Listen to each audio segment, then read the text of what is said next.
Hello students, मैं हूं RG. कैसे हो आप सब? आई होप आप सभी अच्छे होंगे और पढ़ाई कर रहे होंगे। तो चलते हैं आज की क्लासेस में आरजी सर के साथ। और लास्ट क्लास जो फिजिक्स की थी तो उसमें मैंने आपको जो रेडियस ऑफ कर्वेचर है यानी वक्रता, त्रिज्या और आर और एफ में रिलेशन भी बताया था। कुछ न्यूमेरिकल्स भी मैंने आपको फाइंड आउट किए थे। और जो हमारे यू वी एफ है, डिस्टेंस ऑफ ऑब्जेक्ट है, डिस्टेंस ऑफ इमेज है, फोकल लेंथ है, उसके न्यूमेरिकल से किए थे। आज की फिजिक्स की क्लास में हम लोग जो कॉन्वेक्स मिरर है, उत्तल दर्पण, उससे आगे की जो इमेज है वो करने वाले हैं। तो चलते हैं, बने रहिए आरजी सर के साथ। तो आज की क्लास में हमारा जो टॉपिक रहेगा वो कॉन्वेक्स मिरर से इमेज फॉर्मेशन रहेगा, यानी कि उत्तल दर्पण से किस तरीके से उत्तल दर्पण से किसी वस्तु का प्रतिबिंब बनेगा। तो चलते हैं। तो हमारा जो टॉपिक रहेगा वो रहेगा image formation by convex mirror. Understand? क्या रहेगा topic? Image formation by convex mirror, यानी कि उत्तल दर्पण से प्रतिबिंब बनना, उत्तल दर्पण से प्रतिबिंब का बनना, ये हमारा टॉपिक रहेगा। अंडरस्टैंड? उत्तल दर्पण से जो प्रतिबिंब है हमारा, उत्तल दर्पण से प्रतिबिंब का बनना। तो जैसे कि हमने अवतल दर्पण से बनाए थे, 6 प्रकार के बने थे, 6 टाइप के बने थे। और जो उत्तल दर्पण है जिसे क्या बोलते हैं? डाइवर्जिंग मिरर भी बोलते हैं इसे। क्या बोलते हैं इसे? Diverging mirror. इसे डाइवर्जिंग मिरर भी बोलते हैं, यानी कि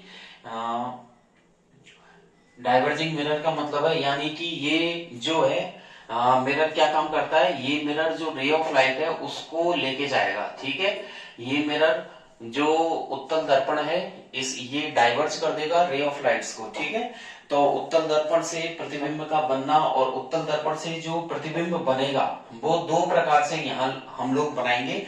तो केवल 2 ही टाइप के उत्तल दर्पण से प्रतिबिंब बनेंगे यहाँ पर।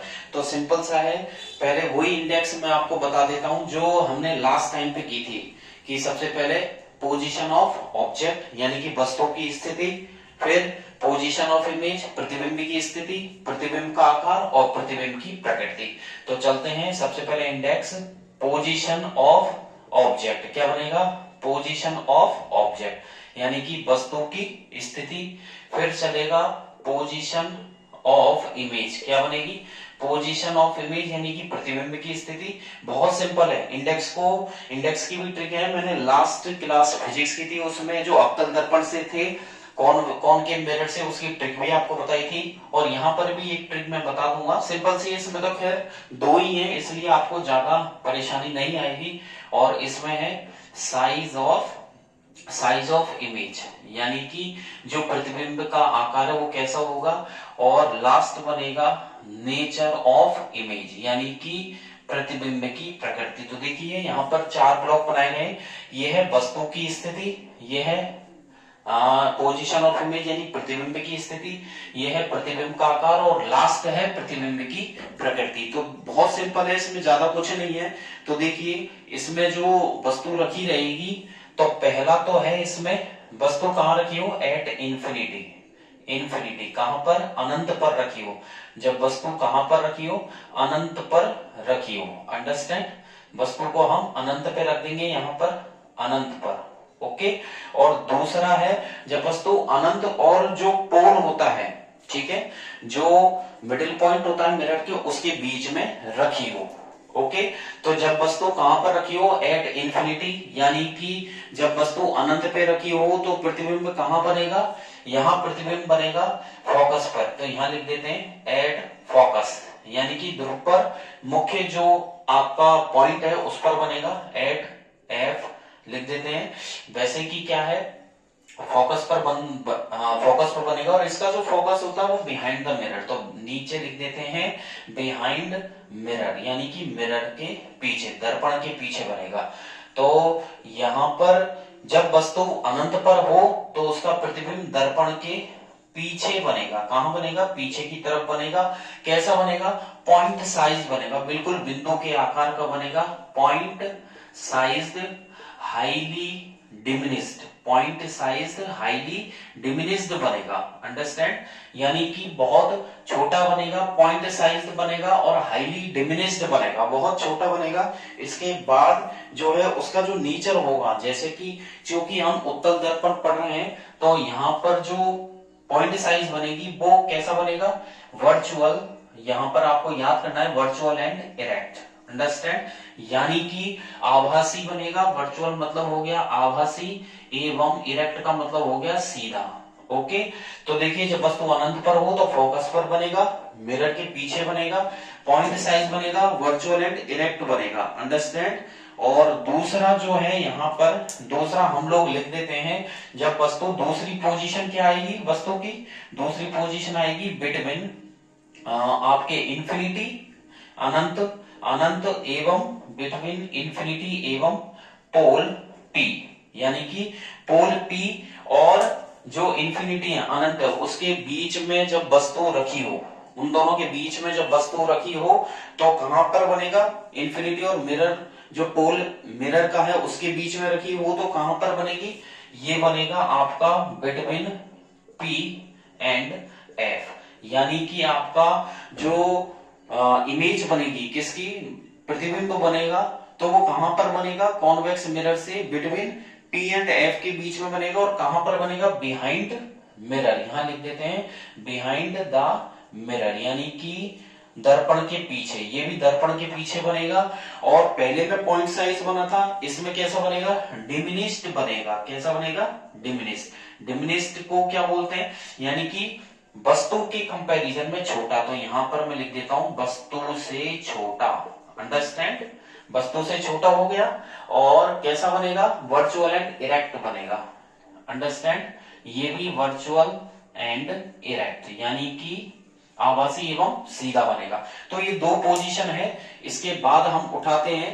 तो दो पोजीशन होने के बाद जो आपके है मिरर है, कॉन्वेक्स मिरर, इससे हम डायग्राम को लेकर के चलते हैं। तो यहां से इसको हटा करके डालते हैं फर्स्ट। तो देखिएगा, उत्तल दर्पण से किसी वस्तु का प्रतिबिंब कैसे बनेगा, जब वस्तु कहां पर रखी हो, इंफिनिटी और इंफिनिटी पर हो। तो देखिएगा फर्स्ट हेडिंग आपके, व्हेन ऑब्जेक्ट, यहां पर लिख देते हैं when object is placed, when object is placed at infinity. Understand, यानी कि हिंदी में क्या बोलेंगे, जब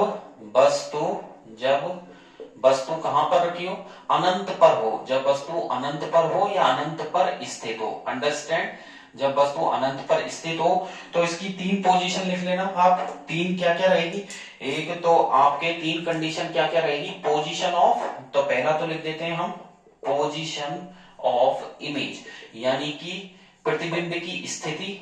फिर है साइज ऑफ इमेज, यानी कि प्रतिबिंब का आकार। और तीसरा है नेचर ऑफ इमेज, यानी कि प्रतिबिंब की प्रकृति। अंडरस्टैंड, तो पोजीशन ऑफ इमेज कहां रहेगी बताओ, फोकस पे रहेगी, एट फोकस, और कहां पर, बिहाइंड मिरर, यानी कि दर्पण के पीछे, राइट साइड में। ओके, और ये कैसी रहेगी, साइज हाईली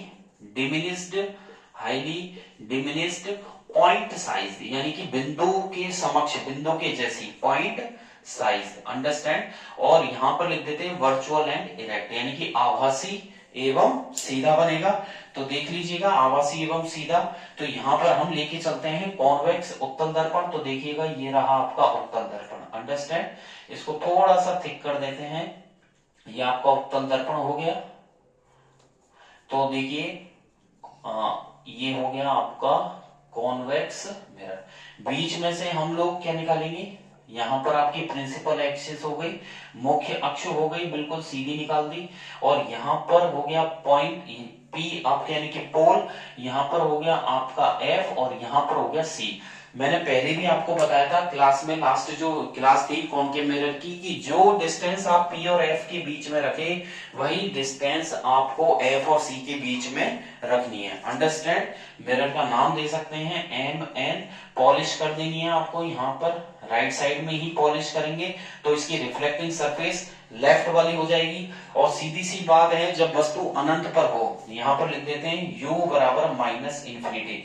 क्योंकि मैंने भी आपको पहले कहा था 4 पार्ट करने रहते हैं, राइट वाला प्लस, लेफ्ट वाला माइनस, अप यानी कि अपर डायरेक्शन प्लस और नीचे वाला माइनस। तो यहाँ पर u का मतलब होता है डिस्टेंस ऑफ ऑब्जेक्ट, यानी कि वस्तु की दूरी को u से डिनोट करते हैं, प्रतिबिंब की दूरी को v से डिनोट करते हैं। ओके, तो यहां पर जब वस्तु रखी हो, इसको ऊपर लिख देते हैं u equal to minus infinity. देखिए, जब अनंत से कोई रे ऑफ लाइट आती है, अनंत से आ गई आने का साइन, ऐसी रे ऑफ लाइट आपको यहाँ पर नीचे की तरफ भी रे ऑफ लाइट निकालनी है, अंडरस्टैंड। फिर उसके बाद जैसे कि इसका काम है डाइवर्ज करने का, इसने डाइवर्ज कर दिया, ऐसे ही इसका काम है यहाँ पर डाइवर्ज करने का, डाइवर्ज कर दिया। अगर हम सोचें और पीछे की तरफ इसको मिलाए तो कहां पर मिलेगा, फोकस पर। कहां पर मिलेगी, फोकस पर मिलेगी, अंडरस्टैंड। तो इसका मतलब है कि उत्तल दर्पण से जब कोई वस्तु का प्रतिबिंब बनाए और वह वस्तु अनंत पर स्थित हो, तो उसका प्रतिबिंब दर्पण के पीछे फोकस पर बनेगा, आभासी एवं सीधा बनेगा, बिंदु के समान बनेगा।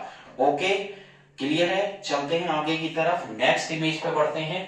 यहां पर इसको यहां से हटा देते हैं और यहां पर भी ये तीनों को यहां से हटा देते हैं।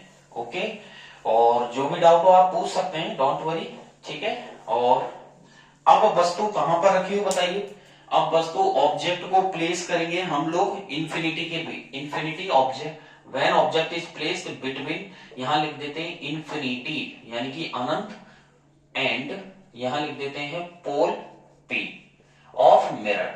जब वस्तु किसके बीच में, जब वस्तु पोल पी और अनंत के मध्य, अनंत के मध्य स्थित हो, अंडरस्टैंड। जब वस्तु पोल पी और अनंत के मध्य स्थित हो तो पोजीशन ऑफ इमेज जो है आपकी, वो पोजीशन ऑफ इमेज क्या बनेगी बताइए। पोजीशन ऑफ इमेज आपके बनेगी बिटवीन P एंड F, ठीक है। कहां पर, बिटवीन P एंड F बनेगी, और किधर बनेगी बताइए, ये बनेगी बिहाइंड मिरर, यानी कि दर्पण के पीछे, अंडरस्टैंड, बिहाइंड मिरर, दर्पण के पीछे बनेगी। कैसी बनेगी, डिमिनिश्ड बनेगी, यानी कि वस्तु के आकार में, वस्तु के अगर कंपैरिजन करें तो वस्तु से छोटी बनेगी। कैसी बनेगी, वस्तु से छोटी बनेगी। नेचर क्या रहेगा इसका, वर्चुअल एंड इरेक्ट, वही आभासी एवं सीधा। चलते हैं मिरर की तरफ, कंसंट्रेट करते हैं, तो बनाते हैं कॉन्वेक्स मिरर। वही कॉन्वेक्स मिरर बना लीजिए इस तरीके से, थोड़ा सा इसको थिक कर देना। इसको थिक करोगे तो ये इसकी परत हो जाएगी, और इसे बोलते हैं अपर्चर। क्या बोलते हैं इसे, इंग्लिश में से अपर्चर के नाम से जानते हैं, ठीक है। बीच में से आपकी ये हो गई प्रिंसिपल एक्सिस, मुख्य अक्ष हो गई, निकाल दीजिए मुख्य अक्ष, इधर की तरफ भी निकाल देते हैं। ओके, ये हो गई मुख्य अक्ष। कलर आपको इधर पॉलिश करनी है, ये आपने पॉलिश कर दी है हमने, ये MN इसका नाम दे दिया है। ओके, तो देखिए कॉन्वेक्स मिरर बना दिया गया है, उत्तल दर्पण, और नाम भी उसका दे दिया है। ये आपका पोल P है, ये आपका F है, और ये आपका C है, अंडरस्टैंड। अब वस्तु कहां पर रखी है बताइए। वस्तु कहीं भी आप रख सकते हो, कहीं से भी मतलब है, जैसे कि आप पढ़ लीजिए इन्फिनिटी है, और इन्फिनिटी मतलब अनंत, और अनंत का कोई अंत नहीं होता। आपके मर्जी आए कहीं पर भी आप प्लेस कर सकते हैं। लेफ्ट साइड में प्रिंसिपल एक्सिस को थोड़ा सा और बढ़ा दीजिए, थोड़ा सा और बढ़ा देते हैं यहाँ लेफ्ट साइड में। ओके, अब वस्तु को हम लोग यहाँ पर स्थित कर देते हैं। वस्तु को स्थित करेंगे तो क्या होगा देख लीजिएगा। यहाँ पर मान लीजिए मैंने ऑब्जेक्ट यहाँ पर रखी है। ओके, यहाँ पर मैंने ऑब्जेक्ट प्लेस कर दी है, ये हो गया ऑब्जेक्ट। ऑब्जेक्ट का नाम दे देते हैं AB, अंडरस्टैंड। पहली रे ऑफ लाइट तो आपको क्या करनी है, बिल्कुल पैरेलल निकालनी है, सीधी। ओके, ये मैंने पहली रे ऑफ लाइट बिल्कुल प्रिंसिपल एक्सिस, मुख्य अक्ष के समांतर निकाल दी है, क्योंकि इसका काम क्या है, डाइवर्ज करने का। तो थोड़ा सा यहाँ पर थोड़ा सा और कर देते हैं कि जो हमने F पॉइंट दिया और C पॉइंट दिया, इसको थोड़ा सा और आगे की तरफ बढ़ा देते हैं, ठीक है। इससे क्या होगा कि जो हमारी रे ऑफ लाइट बनेगी इधर की तरफ, वो बिल्कुल एक्यूरेट बनेगी, अंडरस्टैंड। तो यहाँ पर हम लोग क्या कर देते हैं, जो फोकस है उसका डिस्टेंस बढ़ा देते हैं, यहाँ पर F कर देते हैं, और यहाँ पर जितना गैप है यहाँ पर C कर देते हैं। ओके, देख लीजिए, और यहाँ पर हम लोग इसको देखिएगा, यहाँ पर ये जब इसका काम तो है डाइवर्ज करने का, तो इसने तो ये डाइवर्ज कर दिया, ठीक है, ये हो गया आपका डाइवर्जन। पीछे की तरफ यदि बढ़ाएं तो किससे निकल जाएगी, ये फोकस से निकल जाएगी, क्योंकि इसका काम है किसी भी रे ऑफ लाइट को फैलाना, कंसंट्रेट करने का इसका काम है ही नहीं है, क्योंकि ये वर्चुअल आभासी एवं सीधी इमेज बनाता है, फोकस से निकल गई। और दूसरी आपको क्या करनी है, दूसरी आप निकाल सकते हैं जो सेंटर ऑफ कर्वेचर है, इससे निकालनी है। तो आप क्या करेंगे, तो इसके दो तरीके, सेंटर ऑफ कर्वेचर है, तो सेंटर ऑफ कर्वेचर पे देखिए यहाँ पर, और इसको हम यहाँ पर इस तरीके से मिला सकते हैं। देखिएगा एक सेकंड, यहाँ पर हम लोग इसको बिल्कुल क्लियर मिला सकते हैं। तो इस तरीके से आप लोग यहाँ पर सी से रे ऑफ लाइट को यहाँ से पास कर सकते हैं, ठीक है। थोड़ा सा यहाँ पर बेंड, इसको सीधा कर देते हैं, ओके। तो देख लीजिएगा रे ऑफ लाइट, ये आने का साइन हो गया, ठीक है, ये जाने का साइन हो गया, और आपके कहां पर ये क्रॉस करी है, कहां पर इंटरसेक्ट करी है, पी और एफ के बीच में करी है। तो रे ऑफ लाइट एक तो फोकस से आपके निकल चुकी है, एक आपके वक्रता केंद्र से यहाँ पर जो सेंटर ऑफ कर्वेचर है उससे निकाल दी गई है, अंडरस्टैंड। और इन दोनों के बीच में यहाँ पर ये क्रॉस हो चुका है। और दूसरा क्या करिए, ये जो रे ऑफ लाइट है, यहाँ पर जो हमारी रे ऑफ लाइट है, इसके बीच में आप लोग जो एंगल आई और एंगल आर होता है, ठीक है, एंगल आई मतलब एंगल ऑफ इंसिडेंस, ठीक है, आपतन कोण, और एंगल आर हो गया आपका परावर्तन कोण, ठीक है, दोनों का डिवाइडेशन हो जाएगा। तो यहाँ पर मैं इस तरीके से, मैंने ग्रीन मार्कर से देखिएगा, यहाँ पर क्या करेंगे, जो आपका सेंटर ऑफ कर्वेचर है, सेंटर ऑफ कर्वेचर पे इसको मिला दीजिए, और यहाँ पर इसको आगे बढ़ा देते हैं। ये आपका हो गया आई, ठीक है, ये आपका हो गया आर, अंडरस्टैंड। तो ये आपका एंगल ऑफ इंसिडेंस हो गया, इसको ये आई है, यहाँ पर ये वाला, क्योंकि आने वाली रे ये है ना, तो इसलिए आपके ये आई है और इसको आर करना है, ओके। क्योंकि रे ऑफ लाइट ये आ रही है, तो ये आपका नीचे वाला जो है वो एंगल आई रहेगा, यानी आपतन कोण, एंगल ऑफ इंसिडेंस, और ये आपका एंगल आर रहेगा, यानी कि एंगल ऑफ रिफ्लेक्शन, जिसे परावर्तन कोण कहते हैं, ओके। तो ये बन चुका है आपका यहाँ पर, और दोनों यहाँ पर क्रॉस करी हैं, देखिए रे ऑफ लाइट दोनों यहाँ पर क्रॉस कर रही हैं, क्रॉस कर रही है, तो कैसा बनेगा, वर्चुअल बनाना है, डॉट और डॉट से बनाना है, और यहाँ पर लिख देते हैं ए डैश और बी डैश। तो देखिएगा पी और एफ के बीच में बन चुकी है हमारी इमेज, वस्तु से छोटी बनी है, आभासी बनी है, सीधी बनी है, पी और एफ के बीच में है, और डिमिनिश बनी है, वर्चुअल इरेक्ट बनी है। तो ये आपके उत्तल दर्पण से हो चुकी है, कॉन्वेक्स मिरर से। कॉन्वेक्स मिरर के आगे की तरफ चलेंगे तो इनकी यूज है, इनके यूज क्या है कि ऑटोमोबाइल्स में भी इसका यूज करते हैं, कैमरा में भी इसका यूज करते हैं। तो नेक्स्ट जो टॉपिक रहेगा आपका, नेक्स्ट टॉपिक आपके रहेगा यूजेस ऑफ कॉन्वेक्स मिरर। उत्तल दर्पण के जो यूज है, उत्तल दर्पण के यूज क्या रहेंगे, उत्तल दर्पण के यूज सिंपल है, आप ऑटोमोबाइल्स में भी इसका यूज कर सकते हैं, कार बस इनमें करते हैं। जो आपने देखा होगा, जैसे कि हम स्कूटी ड्राइव करते हैं, मोटरसाइकिल चलाते हैं, तो साइड की जो मिरर होते हैं, जैसे कि पीछे कोई व्हीकल्स आ रहे हैं, ठीक है, पीछे आने वाले व्हीकल्स को देखने के लिए जो मिरर का यूज करते हैं, तो यहाँ लिख देते हैं यूजेस ऑफ कॉन्वेक्स मिरर।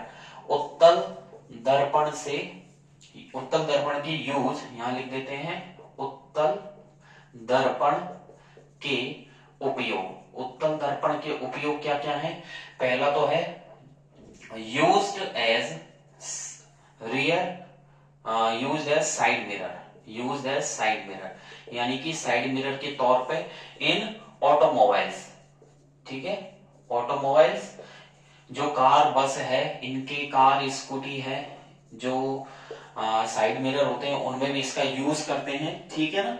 और कि ऐसे ऑब्जेक्ट का दृश्य लेने के लिए भी किया जाता है, यानी कि यूज्ड एज व्यू, ठीक है, थ्रू कैमरा, यानी कि कैमरे से भी कुछ ऐसे जो पॉसिबल नहीं है कैमरे का यूज करके, जो व्यूज लेने के लिए भी करते हैं, जो डायरेक्ट एक्सेसिबल नहीं होते, ठीक है ना, नॉट डायरेक्टली एक्सेसिबल, ठीक है, जो डायरेक्टली एक्सेसिबल नहीं होते, उन दृश्यों को लेने के लिए भी उत्तल दर्पण का उपयोग किया जाता है, ओके।